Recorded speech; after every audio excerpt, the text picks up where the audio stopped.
Yeah, just go ahead and give us your background, education. Education. Well, I went 4 years at Florida College, Tampa, Florida, studying Bible, and thought I was through. Started preaching and always interested in science, and so I was lecturing on creation, evolution, and found out it helped to know what I was talking about. So I went back to school, took more courses, and another 15 years we finally finished. But we attended at Indiana University and Purdue, did some work at Cambridge, and finally finished in Australia. Doctorate is actually in education. We finished all of the work for a degree in geology, but the accreditation was withdrawn. Clifford Wilson was the president there of the school, and they didn't like him giving degrees to creationists, and that was withdrawn, and so we worked another 2 years and finished where it was accredited in education. Well, when did you become a Christian? And just can you give your testimony real quick? My father preached for 67 years, and I grew up, became a Christian when I was 11 years old, a couple of years ago. And I've been preaching full-time since 1963, and doing work as a geologist as well. For a brief time, earned a living as a geologist. But mainly have been preaching, and then would go on expeditions, excursions as opportunity arose. I became acquainted with the footprints down here in 1972. That's probably ahead of most of the folks that you're interviewing. The film had just been made, Footprints in Stone. And in fact, it wasn't fully edited, put together, but was shown in raw form in a creation conference up in Minneapolis. And I was in Indianapolis at the time, actually going to school at Indiana University. And drove up and spent the week there in Minneapolis and heard a number of the creation speakers, including Andy Morris and Dwayne Gish. And when they showed that film, it just lit my fire. It just thrilled me, and there was positive evidence. Bones you can erode, redeposit, they can be intrusionally buried, but you can't do that with tracks. They are where they are. And when you see them as clearly as you can see them in Cretaceous limestone, that just rips it. I mean, that just is absolute proof. And so I got very excited about that, and I wanted to see them myself. I was doing a creation seminar in Houston, Texas, and there were a couple of young teenagers that were skeptics. Their parents attended where I preached. I got them to go with me on this trip. We rented a motorhome, drove down, did a week-long seminar at Houston. They had to listen to all that, and then on the way back we came to Glen Rose. I got to see the footprints, and they got to walk in them and stick their feet in them and feel that they fit. And they became devout Christians, and we found a place to baptize them, and they were Christians as a result of that. I saw the effect, and I believe this was very good evidence. We learned more through the years, and more evidence was revealed with further erosion. We could only see the human tracks at that point. We didn't realize that there were dinosaur tracks there as well, and when that began to appear, it caused some doubts. And because I didn't fully understand what was being seen, I quit using them for a number of years, and then moved to Dallas. I was there for 25 years, and introduced myself to Dr. Paul and said, I'm here to help. We worked and dug and pumped and studied year after year and watched the change from year to year of the tracks. And I believe we documented exactly what the situation was. They were right both times. Yes, these were human tracks, and yes, they're dinosaur tracks. They're both there, which really makes the case even stronger. But We actually extended the Taylor Trail for several more tracks. Some of them we uncovered for the first time, minus 3B, which was just pristine. When we put the hose on it and watched the debris lift out of it for the first time, it was just absolutely perfectly clear. All 5 toes and instep and heel within a dinosaur track. On that platform, there are 135 dinosaur tracks, but 14 clear human tracks and a couple more that are vague ahead, but 14 that we can document in a right-left pattern that are going right through the dinosaur tracks, beside and within and among the dinosaur tracks. We've listened to the objections. It's erosion. Well, right, left. 14, that's... You look at the old man in the mountain, well, maybe that's erosion. But when you see 4 old men in the mountain up in Mount Rushmore, this is not erosion. Not possible. The sequence is really profoundly strong. They were excavated, most of them from under overburden, so it's not carved. This is perfect evidence. And we hear some say, well, it's erosion. Well, but you can't get erosion making all 5 toes, instep, heel, and right-left pattern. I mean, it just doesn't make any sense. Carved, well, it was under the overburden. Had to get back under the layers, about 6 feet of alternating clay and limestone. That doesn't make any sense. I was presenting this at State University in Tennessee to a group of senior geology students, and I showed them the tracks and showed the process by which we came to this conclusion. And there were about 50 grad students there, and they had no response. They turned around and looked at the head of the department. What do you got to say? And he said, well, of course, we don't know that there weren't dinosaurs back there with human feet. And I thought a minute, and I said, well, I guess that's right. We don't know that. We also don't know that there weren't humans back there with dinosaur feet. It seemed like that'd make about as much sense. Wouldn't it make more sense to say these things that look like human feet were made by, these things look like dinosaur feet were made by dinosaurs? That just seems, maybe it's what it looks like it is. He didn't agree. I said, well, if they were human tracks, would they look any different? And he left. I had a good conversation with Chuck Finsley, who's a gentleman, very devout evolutionist and a believer in God, who was curator of the Dallas Museum of Natural History for about 30 years, retired maybe 10 years ago. But he came down and looked and got upset and left, and came down and wanted to display some of the bones that we had excavated from Acrocanthosaurus.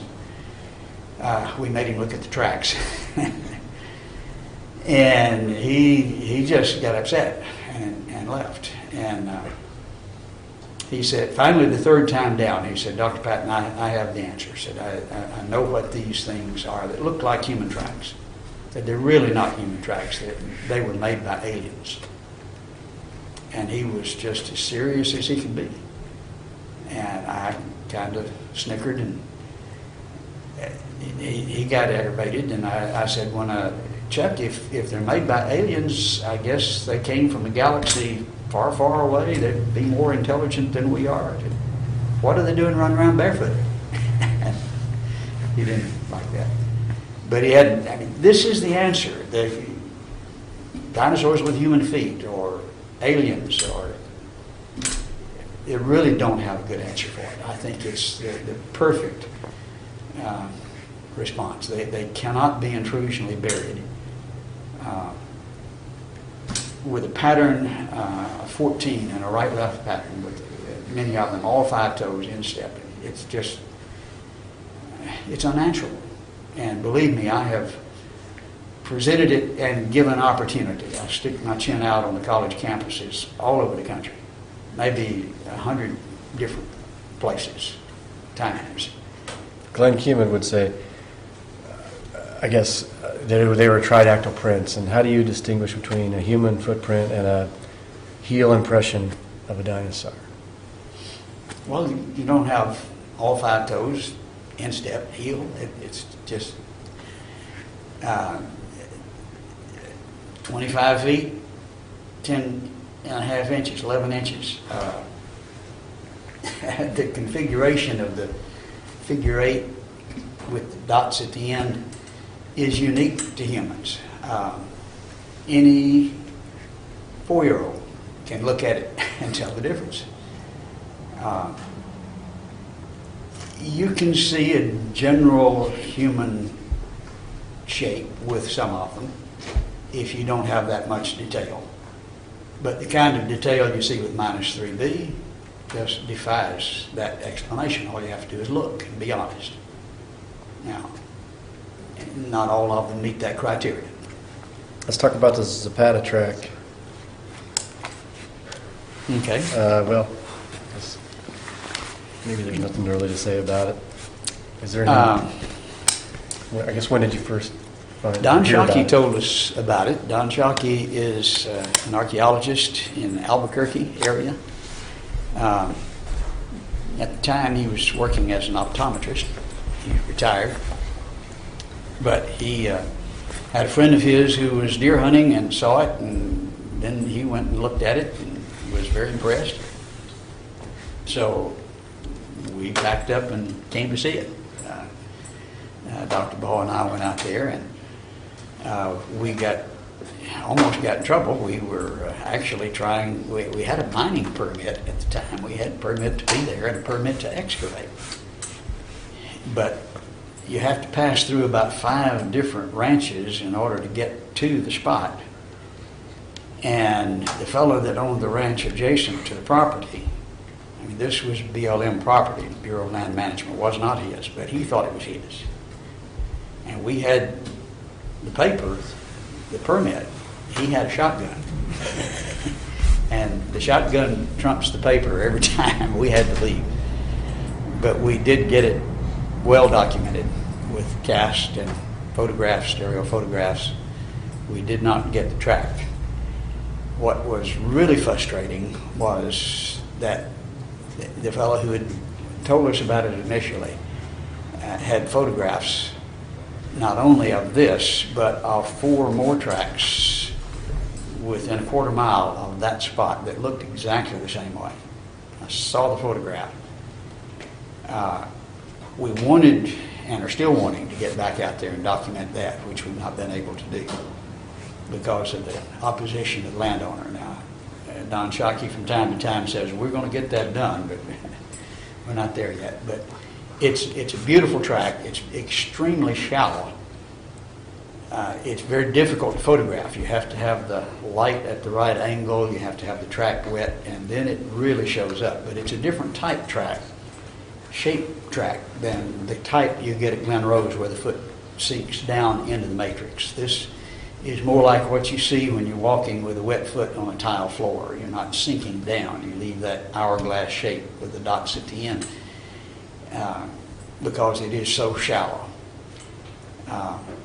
But it's just a spectacular track. It's an extremely hard limestone. It's 30% silica. We did have it analyzed. And we were burning up the carborundum blades. You could hit it with a hammer and watch the sparks fly. And so it had resisted erosion, though it had been exposed for a good while. Any other tracks around the world you've investigated? Oh, yes. There are 2 more sites in Texas, down near Sonora, Texas. There's a site where there are 5 in a right-left pattern. They were discovered in the 30s. A&M came down and studied them and documented them and photographed. I have their photographs. They're much more spectacular now, but they're still plain. 2 or 3 of them are just spectacular. In Cretaceous limestone. That's down at the southern extreme of the state. On the northern extreme, up in the Panhandle,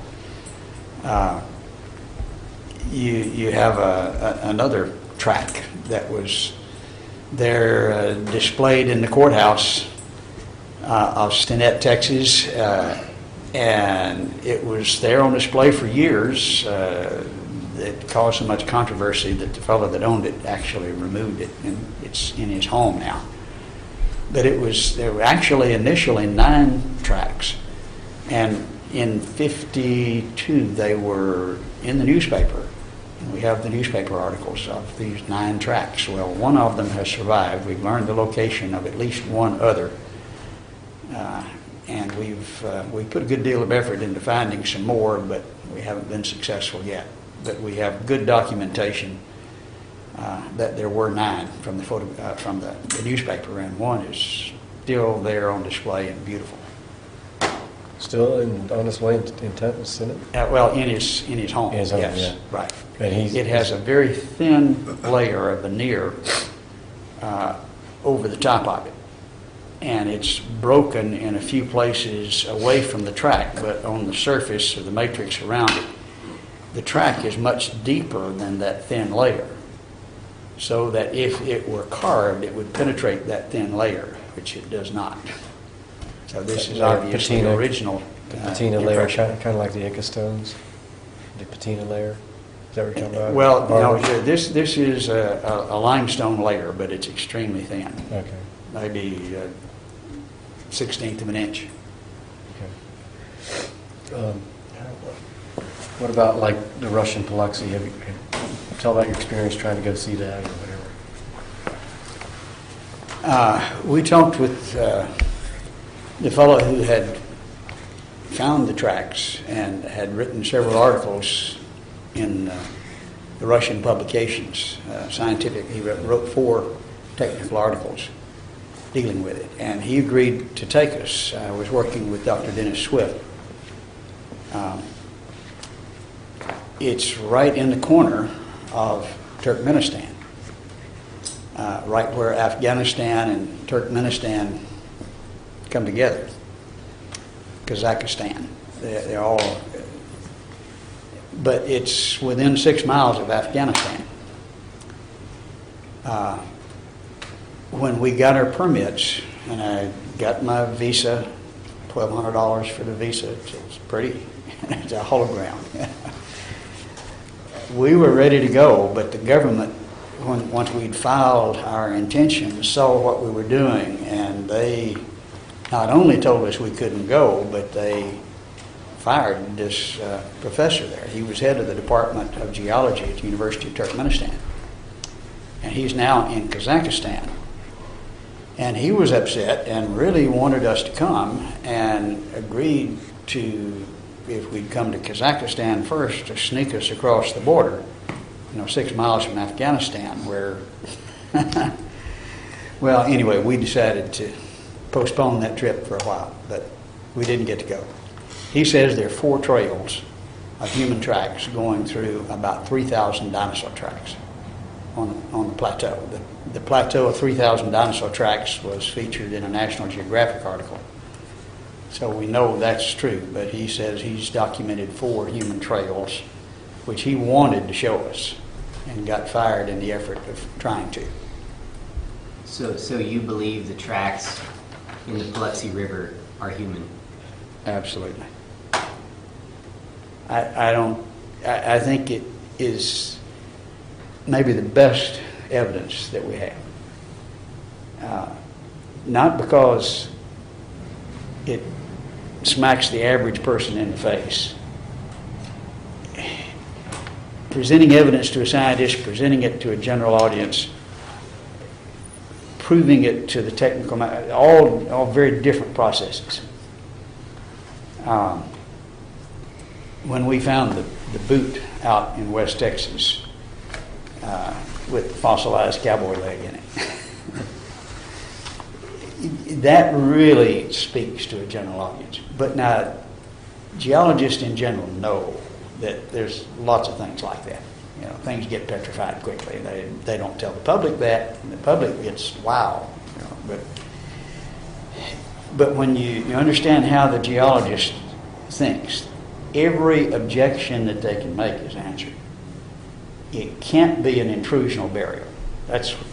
If you find bones like the Malachite Man, that's an intrusional burial. It has to be. You don't have to have evidence for it, you just know it is.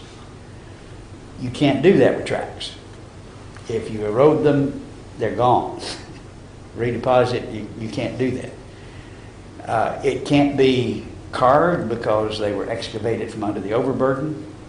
It's not erosion because it's the right, left for 14 with all 5 toes.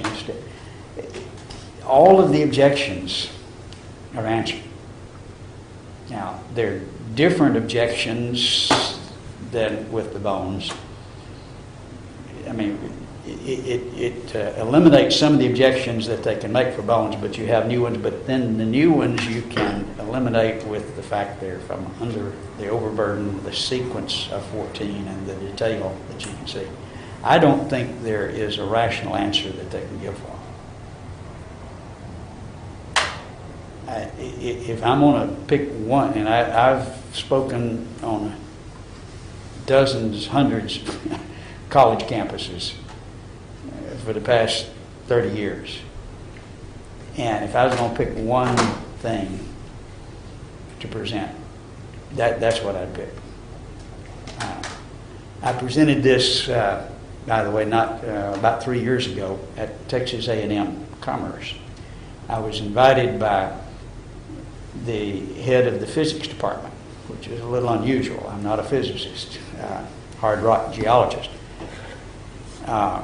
But the student that had listened to me lecture, I think it was at Sulphur Springs, was a student there, studying physics. And so he arranged it, and so here were about 20 professors and another 50 grad students in physics that invited me to come speak. I said, well, I like to talk about things that I know more about than my audience. And so I'm not going to talk about physics. I'm going to talk about fossils and rocks. And I presented the evidence from Glen Rose, from the footprints.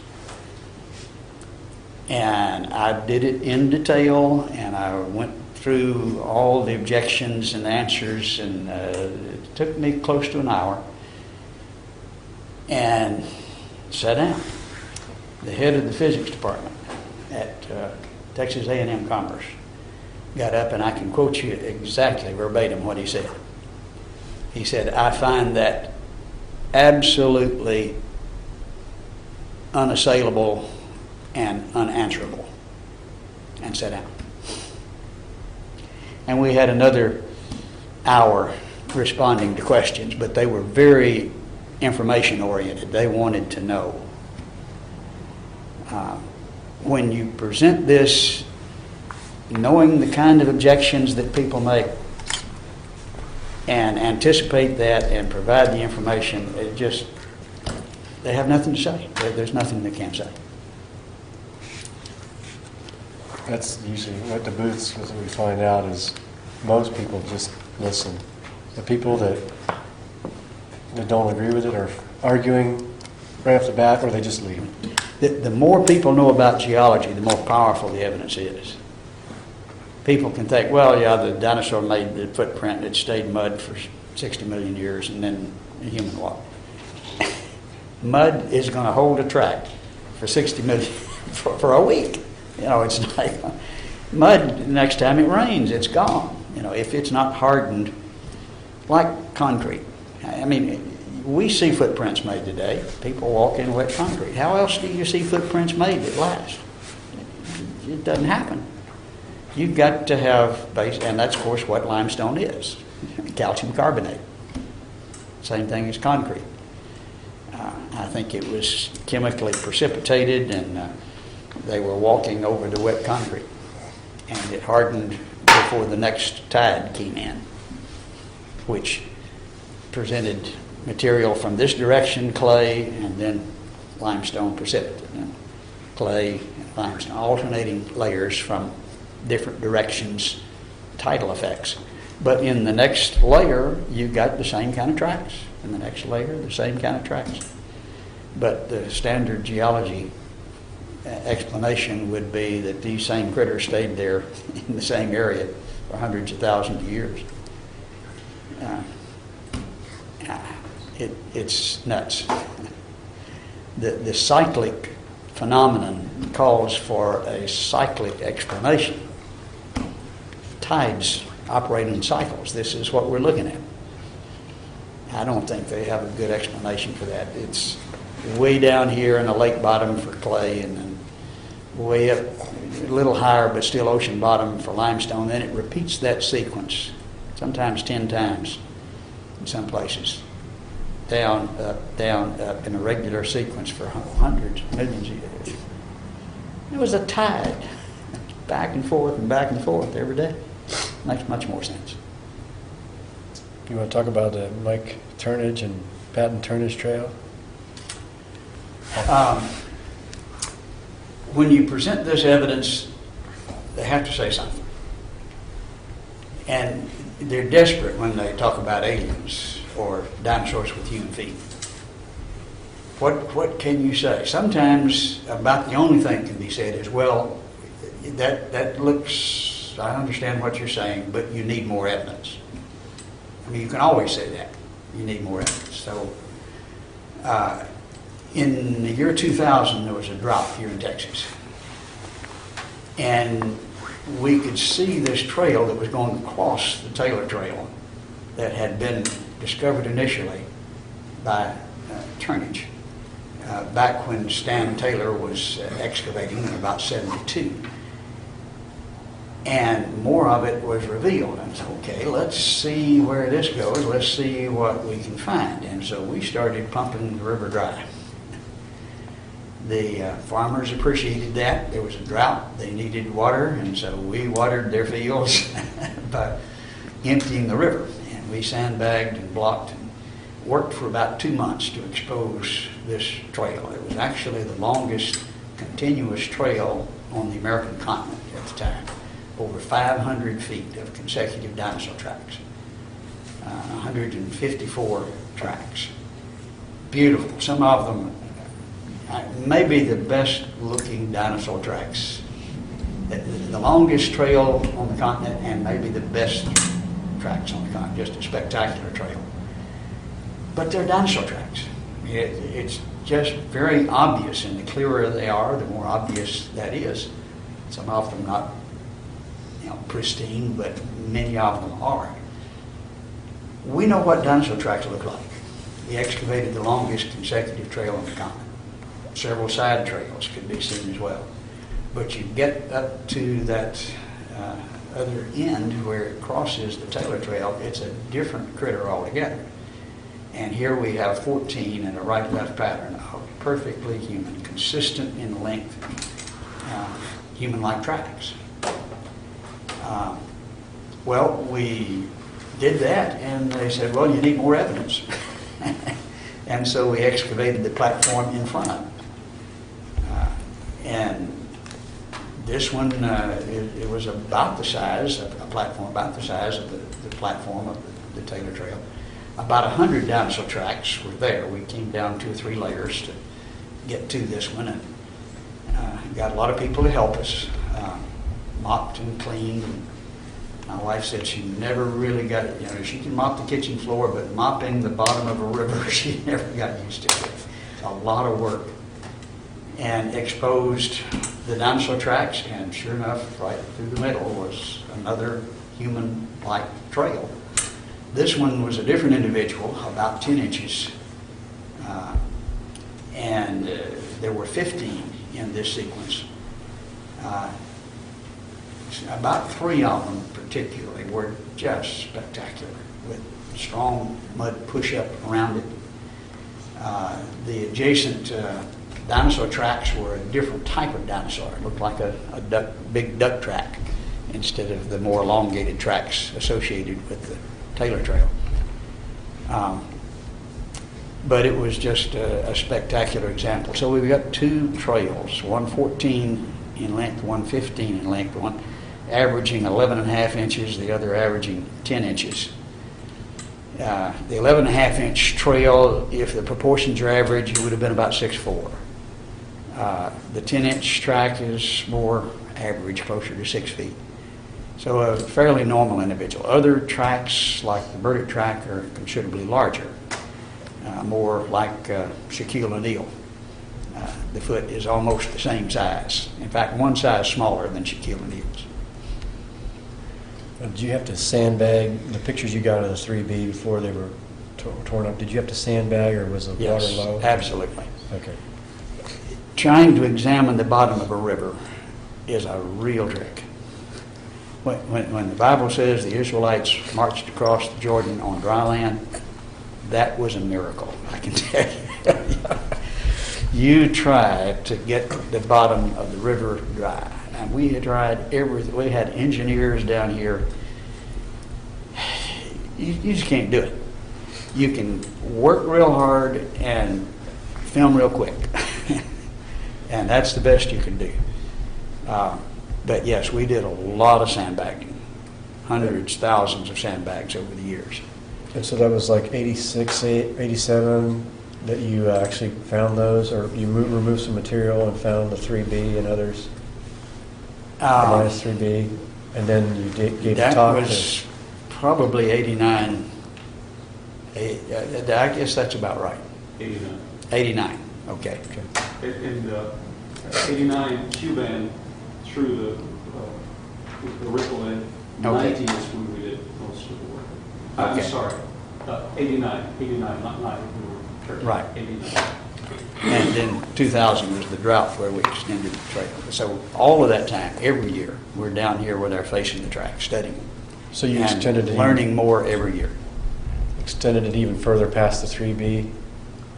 Well, Um, it already had been extended, but there were tracks along the way they missed. There were a little off to the side, a little staggered.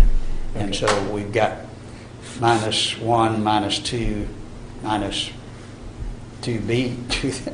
You have to add B's and C's where you miss them the first time. Wilbur Fields is the one who gave the initial designations, and he missed a few of them.